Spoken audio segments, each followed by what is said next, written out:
मित्रों, हमारे गृह मंत्री अमित शाह ने तय किया है कि नेहरू के जमाने की राशन कार्ड सिस्टम पुरानी हो गई है, अभी अमेरिका जैसा फूड कूपन सिस्टम लाते हैं।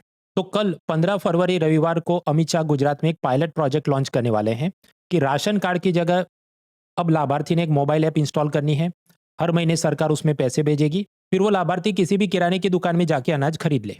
तो ये राशन की पीडीएस दुकान में ही जाना है, उसके रहमो करम पे लाइन में खड़ा रहना है, वो सबसे मुक्ति मिलेगी, गरिमा मिलेगी।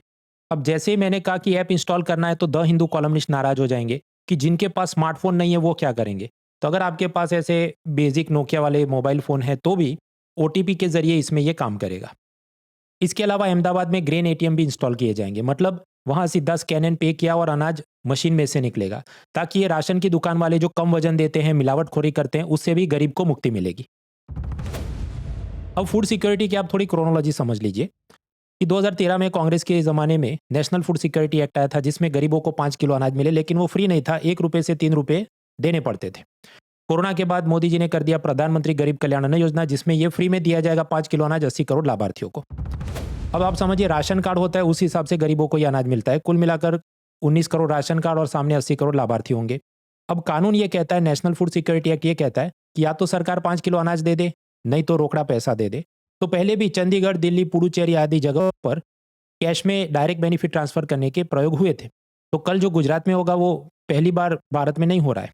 इसके अलावा 2021 में एक और एक्सपेरिमेंट हुआ था कि सरकार ने national payment corporation of India NPCI के साथ मिलकर ई रूपी प्रोजेक्ट शुरू किया कि सरकार सब्सिडी का पैसा बैंकों को देगी, बैंक वाले लाभार्थी को एक डिजिटल कोड भेजेंगे, ई रूपी कोड, और वो ऐसा होगा कि मान लो केवल जूते की दुकान में बच्चों के शूज खरीदने में यूज हो सके, दारू की दुकान पे जाके पे करो नहीं यूज हो सके। तो टारगेटेड फर्टिलाइजर, दवाइयाँ, स्कूल के कपड़े, यूनिफॉर्म, टेक्स्ट बुक खरीदने के लिए इस्तेमाल हो सके। पैरेलली आरबीआई ने भी एक प्रोजेक्ट शुरू किया कि कागज पर नोट नहीं छापने हैं, उसकी जगह हम डिजिटली जारी करेंगे सेंट्रल बैंक डिजिटल करेंसी, ताकि उन पैसों को ट्रेस करना आसान हो जाए, करप्शन लीकेज की समस्या कम हो। इस कारण से आप पाएंगे कि बैंकों ने 2 मोबाइल ऐप्स लॉन्च किए हैं। एक नॉर्मल ऐप जो नॉर्मल पैसा यूज करता है, और दूसरा सीबीडीसी ट्रायल के लिए ई रूपी ऐप अलग से होता है।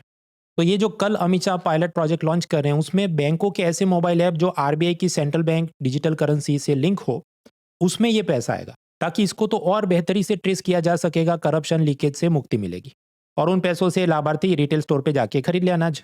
अब आप समझिए, आज 14 फरवरी को मैं ये वीडियो बना रहा हूँ, कल लॉन्च हो रहा है। हो सकता है उसके बाद मैंने जो बताया वो टर्म्स कंडीशन थोड़े बदल जाएं, तो मैं दूसरा वीडियो बनाऊंगा। तो चैनल को सब्सक्राइब जरूर करें ताकि कुछ भी मिस नहीं हो जाए। Let's crack it. An Academy. Let's crack it.